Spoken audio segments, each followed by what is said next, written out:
हरियाणा प्रदेश के अंदर जो एक बड़ा बदलाव किया है, जिसके अंदर माननीय सुप्रीम कोर्ट ने भी कहा कि यह अच्छा निर्णय सरकार का है। पढ़ी लिखी पंचायतों वाला हरियाणा पहला देश के अंदर प्रदेश बना है। यह बड़ा बदलाव हम उसके अंदर लेकर के आए हैं।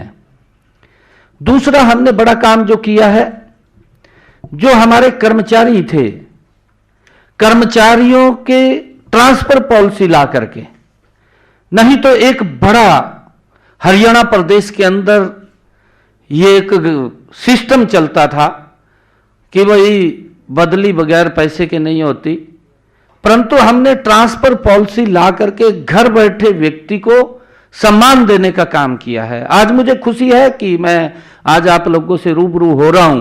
आज पूरे हरियाणा प्रदेश के हमारे सभी कर्मचारी भी आज शायद देख रहे होंगे इस बात को, परंतु मैं ये कहना चाहता हूं कि 95% कर्मचारी आज इस हमारी ट्रांसफर पॉलिसी से संतुष्ट हैं। अगर कोई 5%, 2%, 3% अगर कोई दिक्कत आती है, क्योंकि उसको भी एडजस्ट करने का काम करते हैं, परंतु आज हमारे कर्मचारी भाइयों को चक्कर काटने की आवश्यकता नहीं है।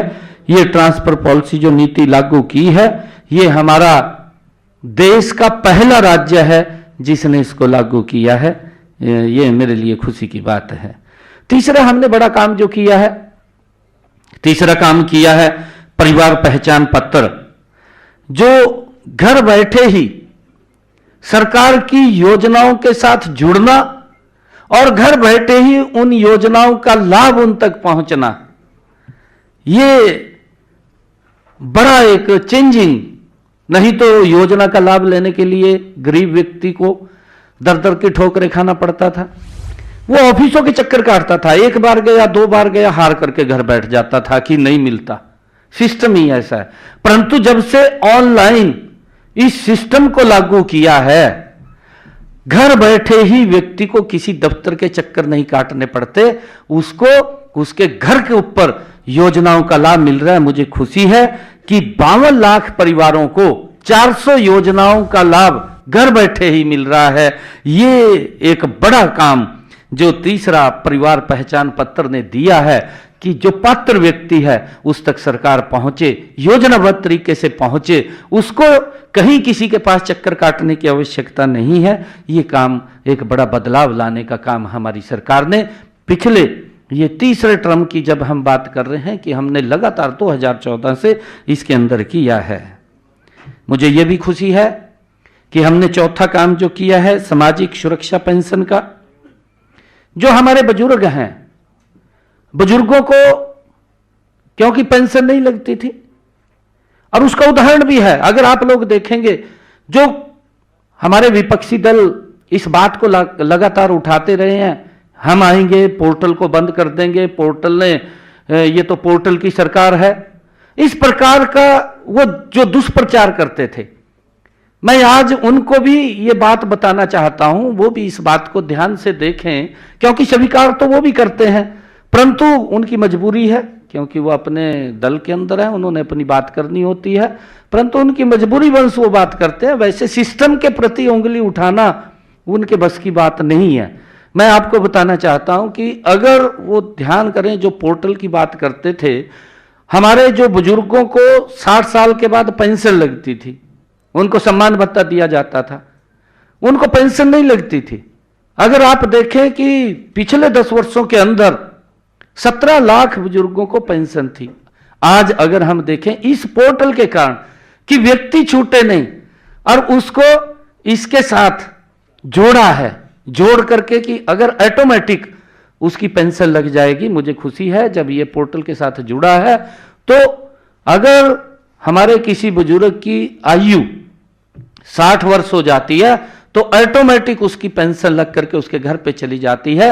ये एक बड़ा बदलाव एक सिस्टम का, क्योंकि उसे ऑफिस के चक्कर नहीं काटने पड़ते, किसी कर्मचारी या अधिकारी के पास नहीं जाना पड़ता, घर बैठे ही उसको पेंशन लग रही है। एक बड़ा बदलाव इसके अंदर उसके जीवन के अंदर आया है, और उसका परिणाम यह निकला कि कांग्रेस अपने 10 वर्षों में हरियाणा प्रदेश में मात्र 17 लाख बुजुर्गों को पेंशन दे पाई और हमने आकर के उसके अंदर डबल 2 गुना बढ़ोतरी की है। हमारे यहाँ पर 34 लाख बुजुर्गों को ये पेंशन देने का काम हम कर रहे हैं। बड़ा बदलाव उसके अंदर आया है और उसके बारे में वो समझ भी रहे हैं।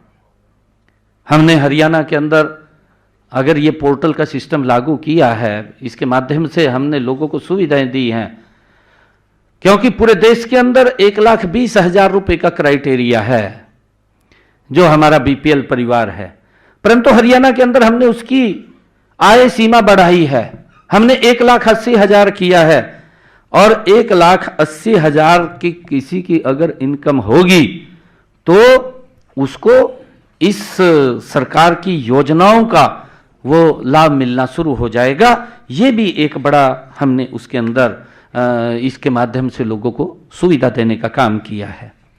और अगर हम देखें कि छठा हमने जो इन पिछले 10 वर्षों के अंदर जो 2014 से हमने काम किया है, मेरी फसल मेरा ब्यौरा और डीबीटी के माध्यम से 12 लाख किसानों के खाते में डायरेक्ट 1,25,000 करोड़ रुपया अगर उन्होंने अपनी फसल को मंडी के अंदर बेचा है तो डायरेक्ट उसके खाते के अंदर पैसा पहुंचाने का काम ये हमारी सरकार ने किया है। ये इसी का ही नतीजा है।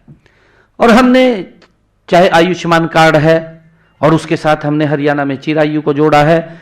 आयुष्मान और चिरायु को 45 लाख ऐसे परिवार जिनको 5 लाख रुपए का आयुष्मान का लाभ, अगर उसको कोई दिक्कत बीमारी आ जाती है, ये पहली ऐसी योजना आदरणीय नरेंद्र मोदी जी ने शुरू की जिसका एक गरीब व्यक्ति को बड़ा संबल मिला है। गरीब व्यक्ति को ये चिंता नहीं है कि उसके इलाज के लिए पैसा कहां से आएगा। ये व्यवस्था अगर किसी ने खड़ी की है तो ये नरेंद्र मोदी और डबल इंजन की सरकार ने हमने पिछले 2014 के बाद इसको खड़ा किया है। और मुझे बताते हुए कि 1,20,36,000 आयुष्मान चिरायु कार्ड ये ऑनलाइन ही बनाए गए हैं। अगर किसी की इनकम 1,80,000 रुपए से नीचे आती है, कई बार प्राकृतिक कोई दुर्घटना वंश भी उसकी इनकम कम हो जाती है कि जो परिवार का एम्प्लॉयर मेंबर है, जो कमाने वाला है, जिसके सर के ऊपर पूरा परिवार चल रहा है, कोई दुर्घटना उसके साथ हो जाती है तो वो व्यक्ति ऑटोमेटिक आर्थिक रूप से वो नीचे चला जाता है। तो जब उसकी इनकम कम होती है तो उसका ऑटोमेटिक ही बीपीएल कार्ड वो बन जाता है। ये सुविधा इसके अंदर दी गई है और इसका लाभ भी हरियाणा प्रदेश के अंदर मिला है।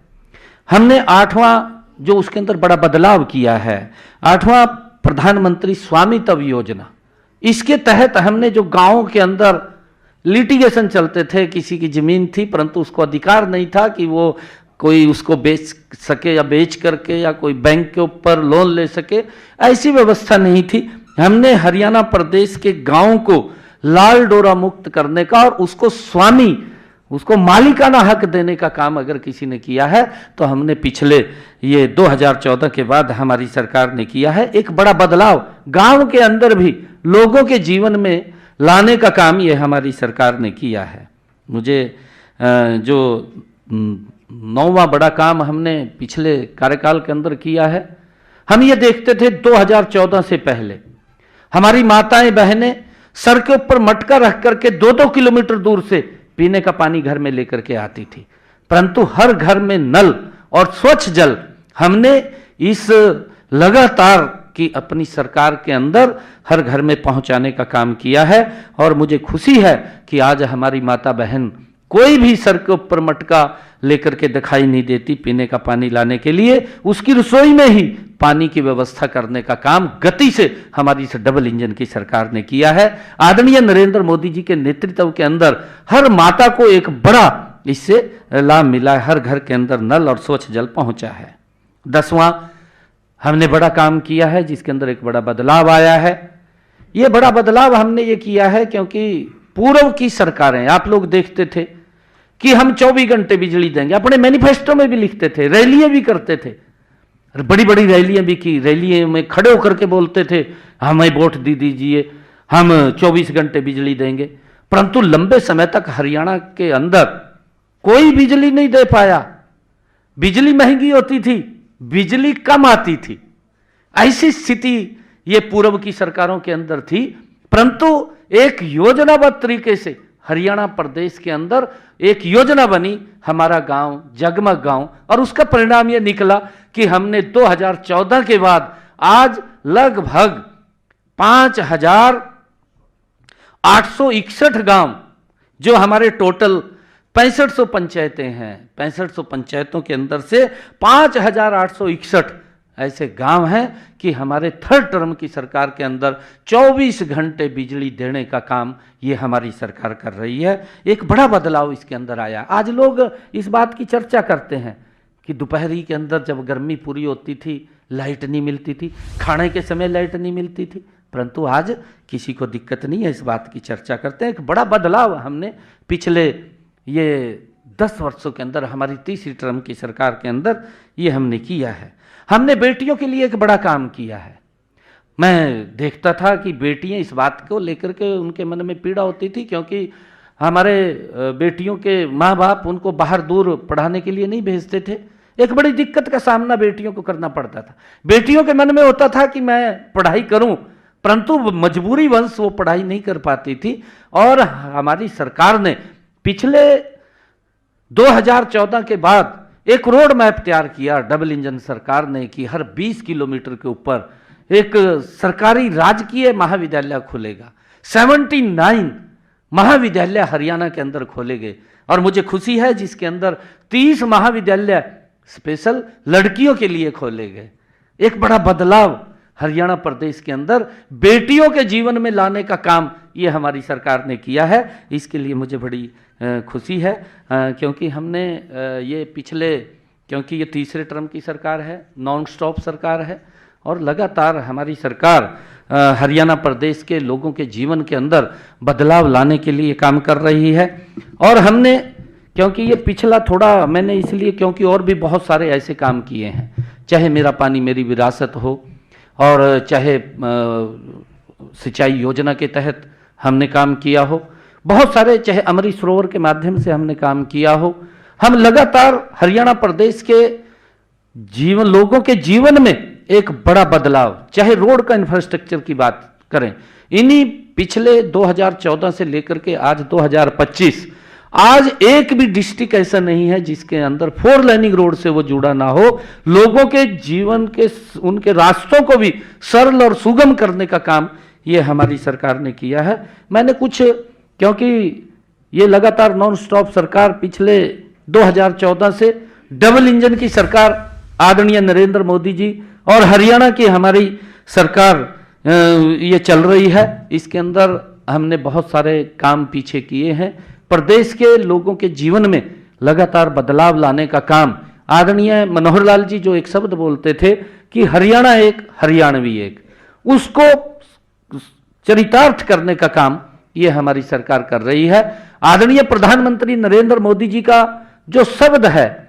सबका साथ सबका विकास और सबका प्रयास, उसको लेकर के हमारी सरकार निरंतर काम कर रही है। मुझे खुशी है कि आज हम, जब हमारी सरकार 100 दिन गौरवशाली हमारी सरकार ने पूरे किए हैं, आज हरियाणा प्रदेश के लोगों के अंदर इस सरकार के प्रति एक बहुत बड़ा विश्वास बढ़ा है।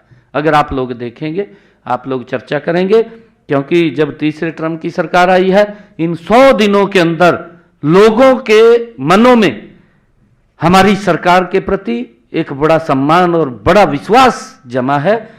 और हमने भी 3 गुना गति से, आदरणीय प्रधानमंत्री जी ने कहा था कि यह सरकार तीव्र गति से काम करेगी, हमारी ये सरकार 3 गुना गति से काम कर रही है।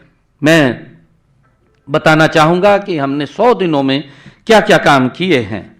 100 दिनों का समय भले ही कम हो, छोटा हो, लेकिन हमने जिस नॉन स्टॉप विकास का संकल्प व्यक्त किया था, उसकी सिद्धि में 100 दिन विकास की 3 गुना गति का साक्षी है, हम सब देख रहे हैं।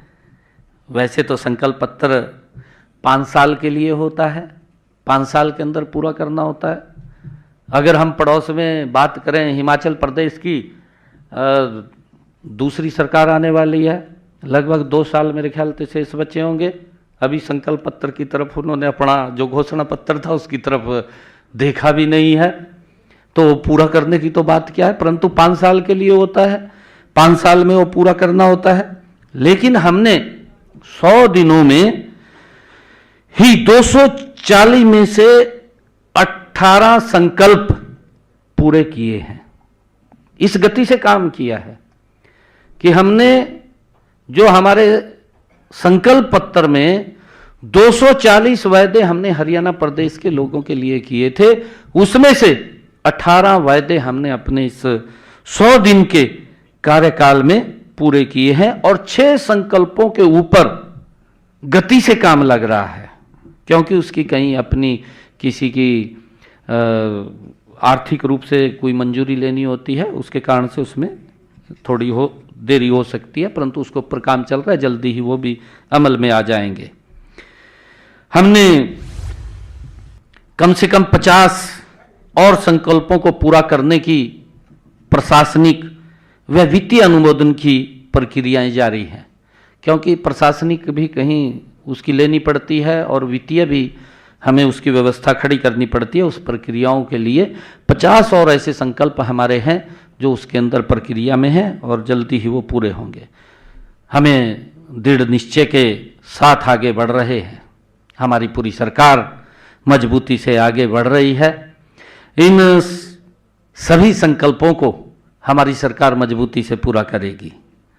एक वाक्य मुझे ध्यान आ रहा है कि आंधी तूफान बिजली बरखा, आंधी तूफान बिजली बरखा धूप घटा कम रोकेगी, मजबूती से पांव उठे तो कोई मंजिल दूर नहीं। ये हमारी सरकार तीव्र गति से काम करने वाली सरकार है। हम अपने तीसरे कार्यकाल में प्रदेश के विकास और जन कल्याण के निर्णयों समय की जरूरत के अनुसार ले रहे हैं। जो भी कोई निर्णय है, आज की जो आवश्यकता है हरियाणा प्रदेश को, उस अनुसार हम निर्णय कर रहे हैं और नई नीतियां बना रहे हैं। इन 100 दिनों में जो निर्णय लिए गए और जो विकास के कार्य किए गए, उनका विवरण हमने अभी अपनी जो पुस्तक लॉन्च की है उसके अंदर पूरा का पूरा दिया है। और अगर आप उसके अंदर देखेंगे 100 दिन में जो हमारी बुकलेट छपी है उसके अंदर हमने सभी इनका चर्चा की है।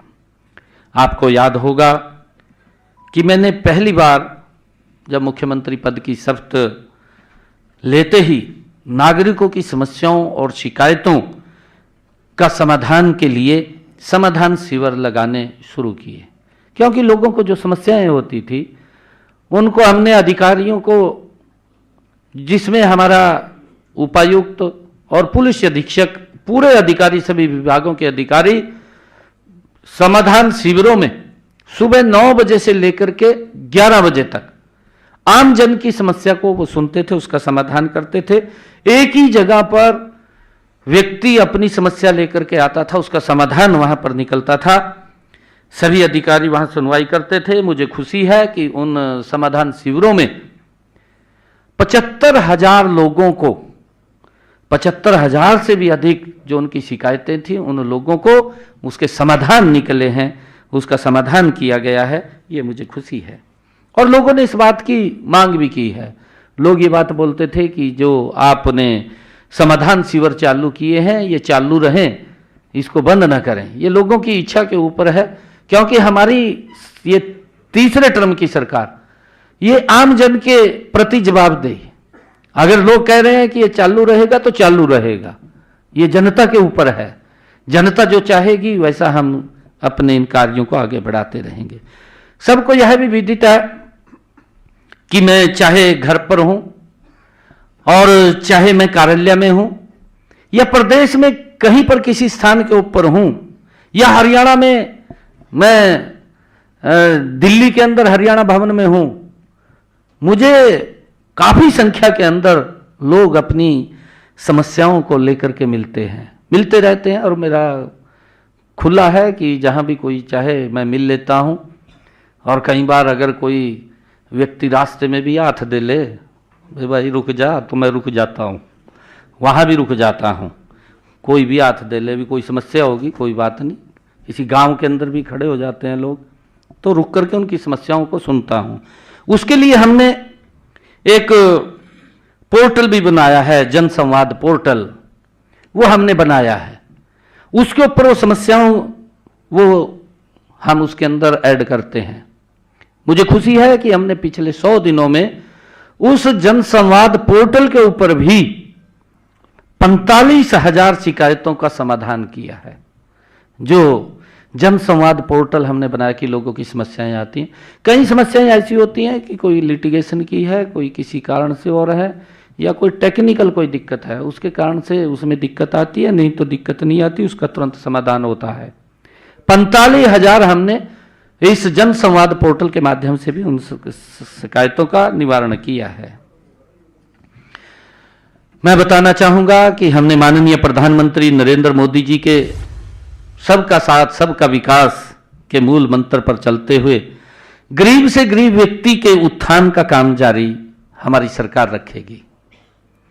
जिसे आज गरीब कहा जाता है, उसे विकसित भारत की सच्ची शक्ति वो इस देश की है। जिसको गरीब कहा जाता है वही विकसित भारत की सच्ची शक्ति है, और उसकी भावनाओं को और उनके आवश्यकताओं को ये सरकार प्राथमिकता के आधार के ऊपर पूरा कर रही है। इसी भावना से मैंने पहले दिन ही ठोस कदम उठाए हैं।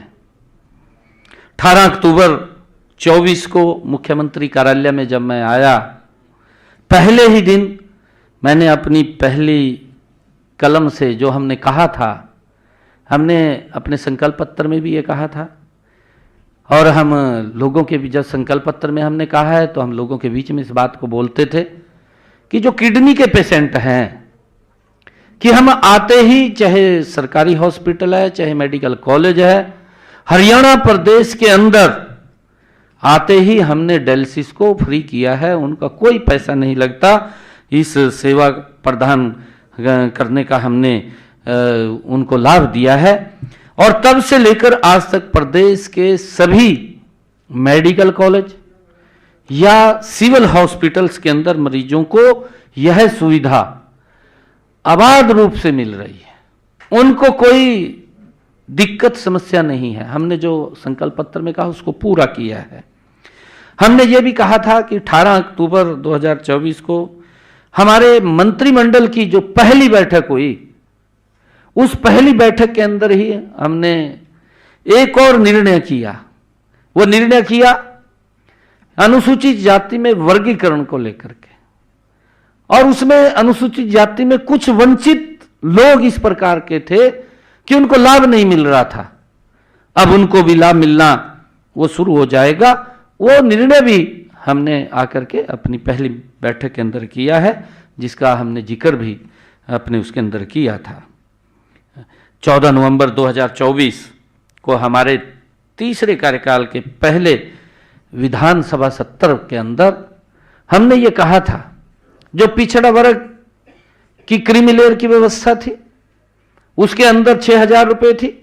हमने कहा था कि हम इसको 8 लाख रुपए करेंगे, और मुझे खुशी है इस बात की कि हमने आकर के अपने इस मंत्रिमंडल की बैठक में उस क्रीमी लेयर व्यवस्था को तो किया, 6 से 8 किया, परंतु हमने कैबिनेट के अंदर यह भी निर्णय किया कि उन्हें पंचायती राज और स्थानीय निकाय संस्थाओं के अंदर भी उनको 5% का आरक्षण देने का काम ये हमारी सरकार ने किया है। उनकी जनसंख्या का 50% आरक्षण हमने दिया है। हमने जो कहा था उस बात को हमने पूरा किया है, और उसका लाभ भी ओबीसी समाज और एससी समाज के ओबीसी समाज ए और बी के लोगों को उसका मिला है। हमने दूसरे अपने इस कार्यकाल में मुख्यमंत्री तीर्थ दर्शन यात्रा योजना वो शुरू की थी, जिस योजना के अंदर हमने रामलला के दर्शन करने के लिए अयोध्या में यहां से ऐसे परिवारों को, जिन परिवारों की इनकम 1,80,000 रुपए से कम है, ऐसे परिवारों को भगवान रामलला के दर्शन करने के लिए अयोध्या धाम यात्रा शुरू की थी। चुनावों के समय हमने अपने संकल्प पत्र में कहा था, हमने कहा था कि हम माता वैष्णो देवी और शिरडी साईं मंदिर के दर्शन करने के लिए भी इस योजना को शामिल करेंगे।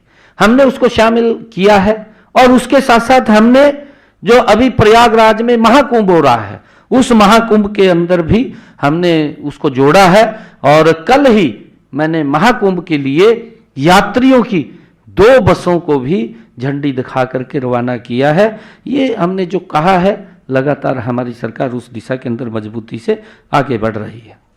हमने अपने एक और जो आदरणीय प्रधानमंत्री जी का विषय था, पीएम सूर्य घर मुफ्त बिजली योजना, इसके तहत हमने कहा था कि हम 1 लाख घरों की छतों के ऊपर 2 किलोवाट का, जिन परिवारों की इनकम 1,80,000 रुपए से कम होगी, उन परिवारों की छतों के ऊपर 2 किलोवाट का सोलर पैनल लगाएंगे। पीएम सूर्य घर मुफ्त बिजली योजना। और मुझे खुशी है, इन 100 दिनों के अंदर हम गति से काम कर रहे हैं और तीव्र गति से काम करेंगे।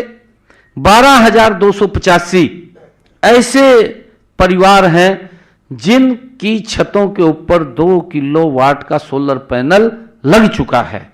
हमने गति से इसको आगे बढ़ाया है। इसके ऊपर 1,10,000 रुपए का खर्चा आता है। 80,000 रुपया आदरणीय नरेंद्र मोदी जी देते हैं और बाकी का पैसा हरियाणा सरकार देती है। उस व्यक्ति को इसका लाभ मिलता है। हमने दुर्घटना में परिवार के किसी सदस्य की कोई मृत्यु हो जाती है या दिव्यांग हो जाता है, परिवार को दिक्कत आ जाती है, उसके ऊपर मुसीबतों का पहाड़ टूट जाता है, हमने योजना चलाई दीनदयाल उपाध्याय अंत्योदय परिवार सुरक्षा योजना। ये जो दीनदयाल उपाध्याय अंत्योदय परिवार सुरक्षा योजना ऐसे परिवारों के लिए जिन परिवारों की इनकम 1,80,000 रुपए से कम है, ऐसे परिवारों को अगर कोई दुर्घटना हो जाती है परिवार के साथ, परिवार के ऊपर दुखों का पहाड़ टूट जाता है, तो उसको संबल देने के लिए ये योजना है। और 6,279 ऐसे परिवार हैं जिनके खाते के अंदर हमने पिछले दिनों ही 233 करोड़ 67 लाख रुपया आर्थिक सहायता के रूप में उनके खाते के अंदर पहुंचाने का काम हमारी सरकार ने किया है। हमारा संकल्प है कि प्रदेश के गरीब से गरीब व्यक्ति के पास अपना मकान हो, और उसको लेकर के आदरणीय प्रधानमंत्री जी ने भी इस बात को कहा है कि देश में एक भी सर ऐसा नहीं बचेगा जिस सर के ऊपर छत नहीं होगी। उस सर के ऊपर छत देना ये हमारी सरकार का कमिटमेंट है और हम लगातार उसको देने का काम कर रहे हैं। इसी दिशा में हमने कदम बढ़ाते हुए 100 दिनों में प्रधानमंत्री आवास योजना शहरी तथा ग्रामीण के तहत 885 परिवारों को पक्का मकान बनाने के लिए 11 करोड़ 53 लाख रुपए की आर्थिक सहायता देने का काम हमने किया है। हमने गरीब परिवारों के लिए मुख्यमंत्री आवास योजना शुरू की है। हरियाणा के अंदर भी हमने इसको शुरू किया है। इसके तहत 14 शहरों में 15,256 गरीब परिवारों को 30-30 गज के प्लाट देने का काम ये हमारी सरकार ने किया है। और अब तक 11 पंचायतों में हमने जो पिछले दिनों कहा था, क्योंकि मैंने एक कार्यक्रम सोनीपत में किया था, सोनीपत के अंदर ऐसे परिवार, क्योंकि पूर्व की सरकारों ने वो वोट देखते थे, वोट के लिए राजनीति करते थे, परंतु हम वोट के लिए नहीं, हम मन से काम करते हैं, ईमानदारी से हमारी सरकार काम करती है। गरीब व्यक्ति को कैसे मजबूत किया जाए, ये पीड़ा नरेंद्र मोदी जी के मन में है कि गरीब व्यक्ति के चेहरे पर खुशहाली है, गरीब व्यक्ति खुशहाल मजबूत हो, उसको लेकर के हमारी सरकार उस तक लाभ पहुंचाए। उन्होंने तो वोट के लिए उनको 100 गज के प्लाट तो बोल दिए थे, परंतु ना कागज दिए थे, ना कब्जा दिया था, लोग चक्कर काट रहे थे। मैंने सोनीपत में कार्यक्रम करके ऐसे सब लोगों को हमने उनको कागज भी दिया, कब्जा भी दिया। आज वो बहुत संतुष्ट हैं। आज उनके मन में है कि सरकार कोई सुनने वाली आई है। और हमारी ये तीसरे टर्म की सरकार, आदरणीय नरेंद्र मोदी जी के नेतृत्व वाली सरकार, ये गरीब के हित की सरकार है, गरीबों को मजबूत करने वाली सरकार है। उनके अधिकारों का कोई हनन ना कर सके, उन अधिकारों को सुरक्षित करने वाली ये सरकार है। और हमने तभी एक निर्णय और किया था, हमने कहा था कि ऐसे जो परिवार छूट गए हैं, जिनको 100 गज का प्लाट नहीं मिला है, हमने उनके लिए भी अलग से एक योजना खड़ी की थी। और मुझे खुशी है आज बताते हुए कि हमने 11 ग्राम पंचायतों और एक महाग्राम में 4533 प्लाट कागज और कब्जे के साथ उनको दिए हैं। हमने ये निर्णय किया है कि हम 1 लाख परिवारों को, ऐसे जिन लोगों के पास अपना जमीन नहीं है, अपना मकान नहीं है, ऐसे लोगों को हम ग्राम के अंदर तो 100 गज का प्लाट और महाग्राम के अंदर उसको 50 गज का प्लाट देने का काम ये हमारी सरकार करेगी। और प्रधानमंत्री आवास योजना के तहत अभी आदरणीय प्रधानमंत्री जी ने तीव्र गति से काम करते हैं। हमारे यहां पर 77,000 ऐसे जिन्होंने एप्लीकेशन दी हुई थी और उनको अभी प्रधानमंत्री आवास योजना ग्रामीण और शहरी के तहत उनके पास पैसा नहीं पहुंचा। इसी बजट के अंदर ही 77,000 ऐसे बेनिफिशियरी थे, उनके खाते के अंदर पैसा चला जाएगा और वो मकान बनाना शुरू कर देंगे। वो जल्दी ही हो जाएगा। और हमने आगे भी जिन लोगों ने अप्लाई किया था उसके लिए एक सर्वे हमने करना शुरू कर दिया है। अधिकारियों को हमने कहा है कि उसको सर्वे करके तुरंत अगली लिस्ट तैयार कर लीजिए कि कितने लोग और शेष बचे हैं। उनको भी हम प्रधानमंत्री आवास योजना के तहत मकान देने का काम हमारी सरकार करेगी। मैं कहना चाहूँगा कि पिछले दिनों एनसीआर क्षेत्र में प्रदूषण बढ़ने से भवन निर्माण के और दूसरे अन्य कार्य रोकने पड़े। माननीय सुप्रीम कोर्ट ने एक आदेश पारित किया। इससे हमारे जो मजदूर थे उनकी आजीविका प्रभावित हुई थी, क्योंकि हमारे जो मजदूर हैं वो सुबह कमाते हैं, शाम को खाते हैं। इस प्रकार की स्थिति है। कोरोना के अंदर भी इस प्रकार की स्थिति बन गई थी उनके सामने, परंतु सरकार मजबूती से उनके साथ खड़ी थी। उनको कोरोना में भी दिक्कत नहीं आने दी। और अब जब ये प्रदूषण को लेकर के उसके ऊपर जो ग्रेड 4 वो लगाया गया था, उसके माध्यम से हमने उनका जो गुजारा भत्ता है उसको फेज 1 व फेज 2 के अंदर उन सब ऐसे श्रमिकों को 4,51,00,000 हमारे जो पंजीकृत श्रमिक हैं उनके खाते के अंदर हमने 230 करोड़ रुपए वित्तीय सहायता के रूप में उनके खाते के अंदर पहुंचाया है, ताकि उनको पारिवारिक में कोई दिक्कत परेशानी ना हो। हमारी सरकार मजबूती से उनके हित के लिए काम कर रही है। इसके अलावा इसी अवधि में श्रमिकों के कल्याण की विभिन्न योजनाओं के तहत हमने 73,697 श्रमिकों को 50,28,00,000 रुपए की वित्तीय सहायता वो भी दी है। हमने अपने इसी कार्यकाल के दौरान जो हीमोफीलिया व थैलीसीमिया बीमारी से ग्रस्त रोगियों को भी अभी कैबिनेट के अंदर हमने फैसला किया है और फैसला करके उनको 3,000 रुपये मासिक पेंशन का लाभ देने का काम हमने किया है। यह पेंशन हर आयु, पहले तो 18 वर्ष के बाद मिलती थी, परंतु अब हमने उस कंडीशन को हटा दिया है और कंडीशन को हटा करके किसी भी आयु में जब इस प्रकार की बीमारी हीमोफीलिया या थैलीसीमिया बीमारी से अगर कोई ग्रस्त होता है उसको पेंशन देने का निर्णय हमने किया है और उसका लाभ ऐसे पेशेंट जो रोगी हैं उनको मिलेगा। हमने हरियाणा के अंदर ये भी निर्णय किया है कि जो दिव्यांग पेंशन के नियम 2016 में संशोधन करके उसको भी 3,000 रुपये मासिक दिव्यांग पेंशन का लाभ 10 और श्रेणियों को भी दिया गया है। अभी कैबिनेट के अंदर हमने फैसला लिया था, उसको जोड़ा है। इससे हरियाणा प्रदेश के 32,000 दिव्यांग जन लाभान्वित होंगे। 32,000 और लोग इसके अंदर जुड़े हैं, उनका बड़ा लाभ इस फैसले के माध्यम से जो हमने कैबिनेट के अंदर लिया है उसका लाभ मिलेगा। मैं बताना चाहूँगा कि हमने महिलाओं को भी स्वावलंबी बनाकर उनका सशक्तिकरण करना एक हमारा प्रमुख प्राथमिकता है। आदरणीय प्रधानमंत्री जी, हमारी डबल इंजन की सरकार महिलाओं को लगातार सशक्त और मजबूत करने का काम कर रही है। आदरणीय प्रधानमंत्री नरेंद्र मोदी जी ने देश की आधी आबादी को सशक्त बनाने के लिए पानीपत में बीमा सखी योजना का शुभारंभ किया। आप सब जानते हैं, इसमें महिलाओं को पहले साल 7,000 रुपये, दूसरे साल 6,000 रुपये, तीसरे साल 5,000 रुपये मासिक वेतन मिलेगा और उन बहनों को जो वो बीमा करेंगी उसका कमीशन तो मिलेगा ही। कमीशन के साथ साथ हर महीने उन बहनों को अलग से 2100 रुपये भी प्रोत्साहन राशि देने का काम ये हमारी सरकार करेगी। इसके लिए एक बड़ी योजना आदरणीय प्रधानमंत्री जी ने बीमा सखी योजना वो पानीपत के ऐतिहासिक भूमि से लॉन्च की है।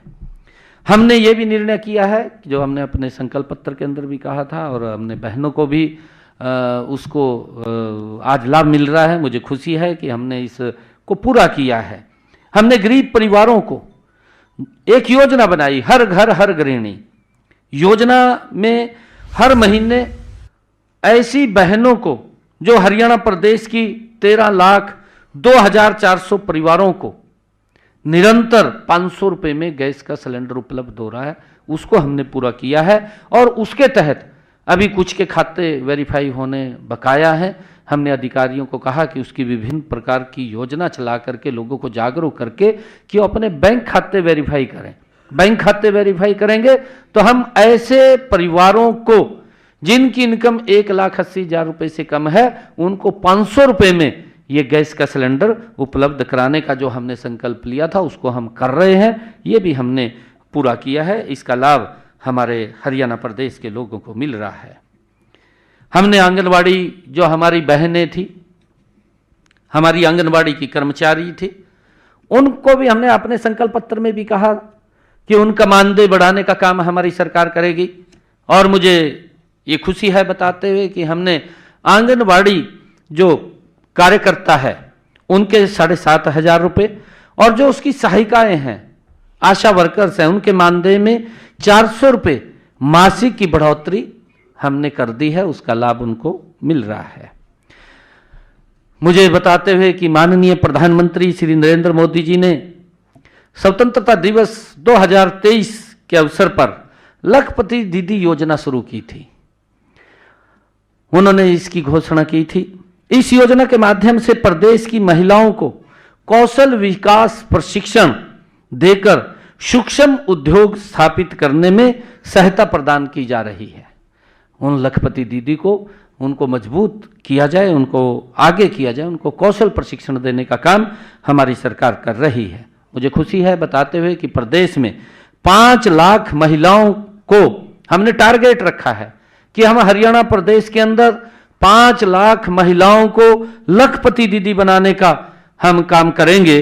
अब तक हमने हरियाणा प्रदेश के अंदर जो हमने गति से काम किया है 1,85,000 महिलाओं को लखपति दीदी बनाने का काम हमारी सरकार ने किया है। मुझे ये भी खुशी है कि नारी शक्ति आज हर क्षेत्र में अपनी उपस्थिति दर्ज करा रही है। पहले किसी ने सोचा भी नहीं था कि घर परिवार और बच्चों की जिम्मेवारी संभाल रही महिलाएं ड्रोन भी उड़ा सकेंगी। ये अगर किसी ने इस ड्रोन का प्रकल्प लेकर के आए कि महिलाओं को सशक्त और मजबूत करना है, उनको आत्मनिर्भर बनाना है, ये अगर कोई सोच सकता है तो देश के 7वें प्रधानमंत्री ये नरेंद्र मोदी जी की ही सोच हो सकती है। और उन्होंने इस ड्रोन दीदी के माध्यम से महिलाओं को सशक्त और आत्मनिर्भर करने का काम आदरणीय प्रधानमंत्री नरेंद्र मोदी जी ने किया है। हमने नमो ड्रोन दीदी के दृष्टिकोण को आगे बढ़ाने के लिए 5,000 महिलाओं को ड्रोन पायलट प्रशिक्षण देने का हमने संकल्प लिया है कि उनको प्रशिक्षण दे करके उनको आत्मनिर्भर बनाने का काम हमारी सरकार करेगी। मुझे खुशी है बताते हुए कि हमने अब तक 100 महिलाओं को ड्रोन उड़ाने का प्रशिक्षण दे करके उनको 8 लाख रुपया ड्रोन के लिए, मुफ्त में ड्रोन देने के लिए भी हमने उनको दिया है। ऐसी 100 बहनों को पहले प्रशिक्षण दिया है, फिर उनको फ्री में 8 लाख रुपए का ड्रोन भी दिया है। और मुझे ये बताते हुए कि अगर ड्रोन की कीमत 8 लाख रुपए से ज़्यादा है तो उसकी अतिरिक्त राशि उसका सारा का उसको बैंक से दिलवाने का काम करें। 8 लाख तो सरकार देगी, परंतु अगर वो 8 लाख से ज़्यादा का ड्रोन आता है तो उसको बैंक से लोन दिलवाने का काम करेंगे और उस लोन का सारा ब्याज वो हरियाणा सरकार देगी। ये भी निर्णय हमने किया है।